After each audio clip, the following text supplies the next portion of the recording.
Milli Bobby ബ്രൗണിനെ ലോകം മുഴുവൻ ശ്രദ്ധിച്ചു തുടങ്ങിയത് സ്ട്രേഞ്ചർ തിങ്സിലൂടെയാണ്. 2016 വെറും 12 വയസ്സിൽ തന്നെ ഗ്ലോബൽ ഫെയിം നേടിയ താരമാണ് മില്ലി. ആ സമയത്തെ സ്മൈല് ശ്രദ്ധിച്ചാൽ നമുക്ക് മനസ്സിലാവും, ഫ്രണ്ട് ടീത്ത് അത്ര പെർഫെക്റ്റ് അലൈൻമെൻറ്റിലായിരുന്നില്ല.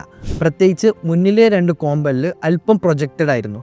ഇത് ആക്ച്വലി അത്ര അൺയൂഷ്വൽ ഒന്നുമല്ല. പലർക്കും ടീനേജ് ടൈമിൽ ജോ ഗ്രോത്തും ടീത്ത് പൊസിഷനിങ്ങും ഗ്രാജ്വലി ചേഞ്ച് ചെയ്യാറുണ്ട്. പിന്നീട് മില്ലി അലൈനർ ട്രീറ്റ്മെൻറ്റ് ഉപയോഗിച്ചാണ് ടീത്ത് അലൈൻഡാക്കി മാറ്റിയത്. മില്ലി അലൈനർ ചൂസ് ചെയ്തതിന് പ്രധാന കാരണം ട്രഡീഷണൽ മെറ്റൽ ബ്രേസസ് ക്യാമറയിൽ കൂടുതൽ നോട്ടീസബിൾ ആയിരിക്കാം. അന്ന് Millie shoots, interviews, red carpets, public appearance എല്ലാം സ്ഥിരമായി ചെയ്യുമായിരുന്നു. ക്ലിയർ അലൈനേഴ്സ് ഓൾമോസ്റ്റ് ഇൻവിസിബിൾ ആയതുകൊണ്ട് തന്നെ ഓൺ സ്ക്രീൻ ലുക്കിന് അഫക്റ്റ് ആവുകയുമില്ല. അതിനുശേഷം പ്രൊഫഷണൽ ടീത്ത് വൈറ്റനിങ്ങും പോളിഷിങ്ങും ചെയ്തതോടെ മില്ലിയുടെ സ്മൈൽ കൂടുതൽ ക്ലീൻ, ബ്രൈറ്റ് ആൻഡ് ക്യാമറ ഫ്രണ്ട്ലിയായി മാറി. ഓൾഡ് ലുക്കും ഇന്നത്തെ ലുക്കും കമ്പയർ ചെയ്താൽ her smile is now more align, brighter and balanced ആയി കാണാം.